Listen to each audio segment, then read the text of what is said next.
Hoje é dia de falar de Chevette aqui na garagem, novamente. Falamos de um 78 recente e hoje falar de um carro que ainda não falamos, um Chevette 91. Versão DL surgiu em 91 também, a gente falou de um Chevette Júnior dessa época, vocês lembram?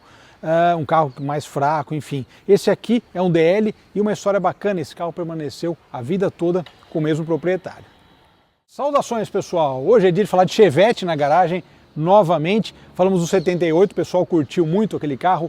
Eu gostei muito também, afinal teve um em casa nos anos 80 e aquele Chevetinho 78, 79, era um 79, né? Muito charmoso, né? Aquele estilo todo, aquela frente de Pontiac Trans Am, é muito bacana mesmo.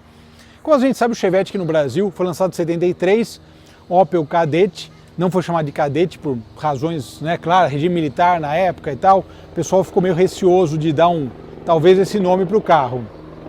Mas uma coisa interessante é que ele foi evoluindo e a evolução trouxe coisas muito interessantes. Na década de 80, de modo geral, então, ele mudou, veio a versão hatch, teve mudança de facelift e depois ele assumiu, digamos, a sua forma final, que foi essa aqui. Então esse é o último Chevette, né? A última imagem que a gente tem do Chevette no mercado nacional, um carro que foi sobrevivendo através das décadas, né? Ficou 20 anos no mercado, pertinho da metade dos anos 90, a Chevrolet tirou de linha. A gente já tinha falado de um Chevette com essa cara há uns anos atrás, o Chevette Júnior, né? O Júnior foi uma ideia da GM de falar, putz, vamos manter esse carro no mercado, vamos lançar um carro para brigar com os 1.0, mas ele era bem fraquinho, né?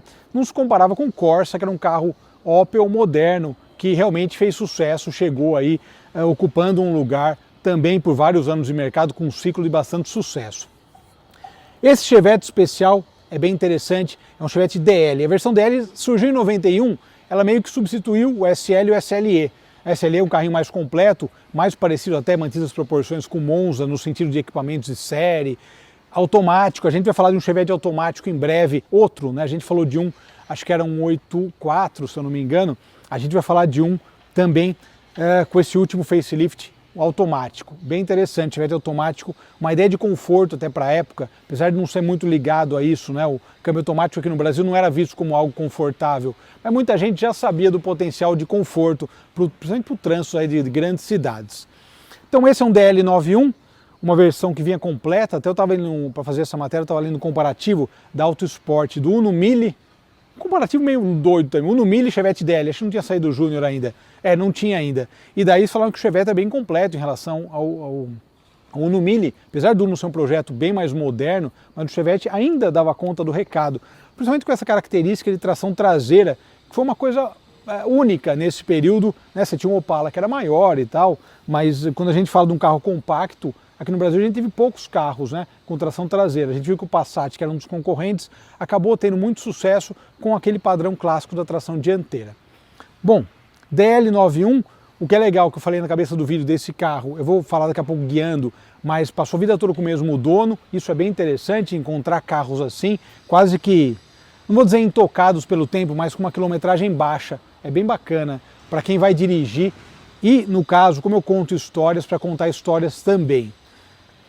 Essa última mudança, então, visual do Chevette, a gente tem aqui a dianteira, um detalhe do conjunto óptico com a grade, né, da Chevrolet, e a gente já vê que é uma mudança típica de mudança, né, da década de 80 para 90, né, visualmente. Para-choque também, esse para-choque que já foi cromado, é agora todo de plástico nessa época, também uma tendência do momento. Uma outra característica, rodas de 13 polegadas, como a gente sabe, essas rodas acabam sendo confortáveis, né, por conta de característica de pneu e tudo. E esse carro tinha um opcional que era bacana, que eram umas rodinhas, que se olhava para essas rodas, elas pareciam rodas meio aftermarket, assim, meio rodas de loja de roda, mas não, eram rodas da GM mesmo, que eram opcionais na versão DL, muito bonitas também. Uma coisa que eu gosto nesses carros é o retrovisor, também lembra o Monza, né, esse retrovisor colado praticamente aí na coluna. E uma outra coisa que se manteve, claro, basicamente o mesmo carro que foi passando por facelift e evolução visual ao longo dos anos.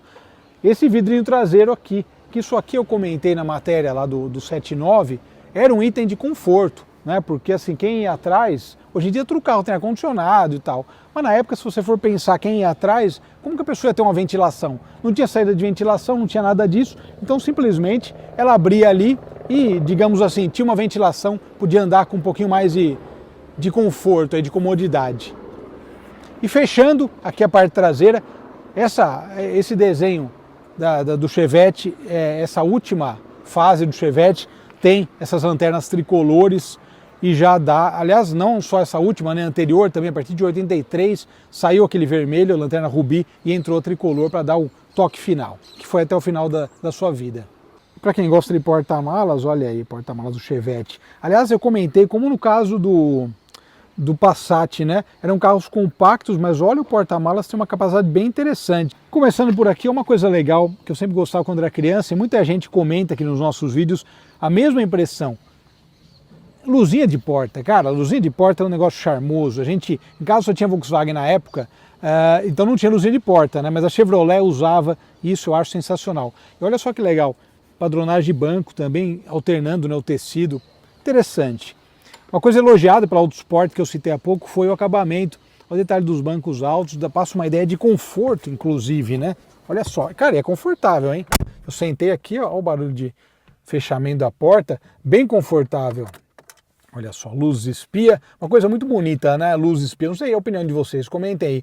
Eu acho luzes espia desses carros uma coisa muito bonita. Você liga, ele faz aquele check em tudo, eu acho interessantíssimo. Detalhe do volante, ó, um carro, ó, com 67 mil quilômetros originais, quando ele comprou, quase, né, 67, menos ainda, 66, cara, 66.384, que bacana, né, a oportunidade de andar nesses carros.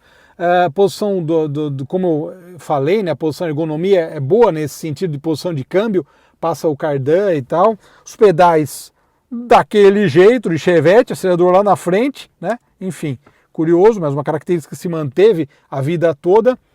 Esse toca-fitas ele colocou depois, né, usava o SLE e outras versões, Monza tal, usavam esse toca-fitas. E o detalhe aqui da ventilação.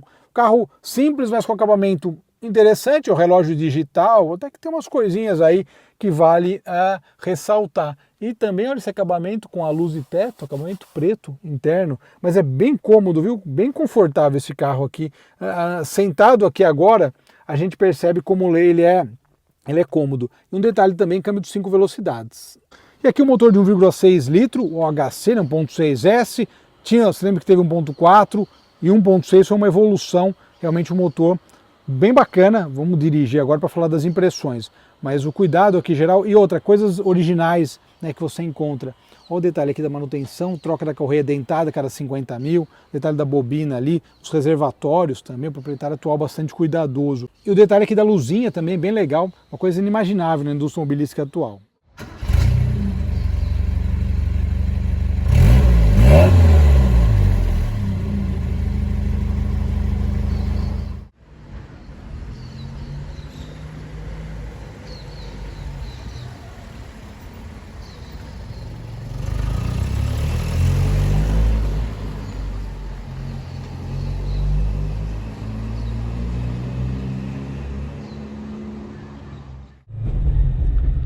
Muito bem, Chevette DL. A primeira coisa que a gente nota de dirigir um carro que foi de mesmo dono a vida toda. É assim, carro que foi de mesmo dono a vida e passou muito tempo com a mesma pessoa, das duas uma, ou ele é muito bom ou ele é muito ruim. Esse aqui é do time dos muito bons, cara, nem uma folguinha para dirigir nada. Isso porque, logicamente, né, você pega uma mesma pessoa que guiou o carro, que nem esse proprietário teve o carro 30 anos, daí ele faleceu, foi para o inventário e ele foi vendido. Então, assim, com os cuidados, com uma pessoa que cuidava do carro, fazia manutenção, trocas de óleo regulares, por tempo no caso, e daí você pega um carro desse, com essa quilometragem, 66 mil quilômetros, com cuidados, é impressionante como você pega um carro íntegro para andar e gostoso de guiar, sabe assim?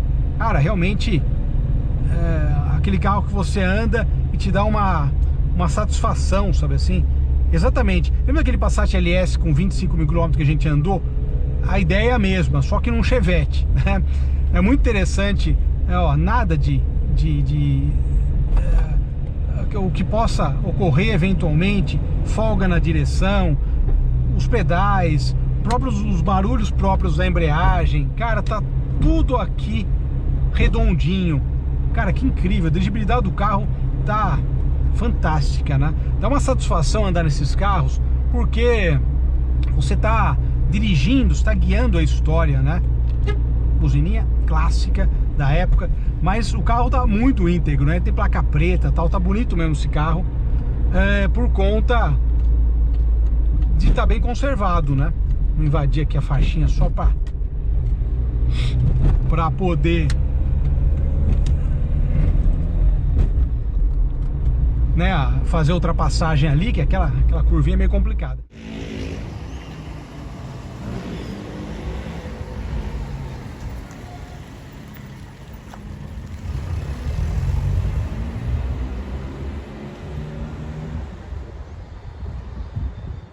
Mas assim, o carro muito legal. Esse painel com fundo verde, cara, que fantástico, né? Os instrumentos analógicos, eu adoro painel analógico. Eu falei, as telas hoje em dia, a gente pega, as telas são todas digitais, é uma coisa que vai acontecer, já é uma realidade e está acontecendo mais com todas as marcas, ou seja, a gente vai ter isso cada vez mais. E é uma pena porque o painel analógico, cara, ele é de uma